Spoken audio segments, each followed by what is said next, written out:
Welcome to Blizzard Fire. We hope this video helps fire up your solution. You start by preparing the metal. This step determines whether the color will bond or flake. Use acetone or a dedicated degreaser to remove oils, then sand with 200-2400 grit to create a uniform profile for adhesion. If rust is present, remove it with a wire brush or rust remover so the finish is stable. Mask off any areas you don't want colored, and make sure to wear gloves and eye protection. Clean, keyed surfaces are essential for predictable results.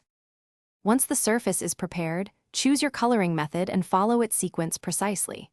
For anodizing, you'll need proper electrolyte, voltages, and dyes. For heat patina, apply even heat until the oxide color appears. For chemical patinas, agitate solutions and watch reaction time. If painting, use primer, then color coats with proper drying intervals. Make sure to maintain recommended temperatures and ventilation, and double-check curing times.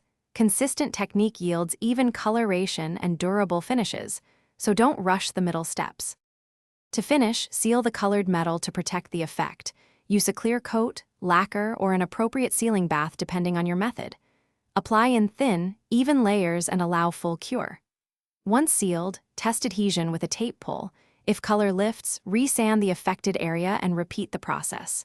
If color is uneven, reconsider your prep, adjust heat or chemical concentration, and reapply selectively. This troubleshooting approach corrects common problems without scrapping the entire piece. Thanks for watching. If you found this helpful, don't forget to like and subscribe.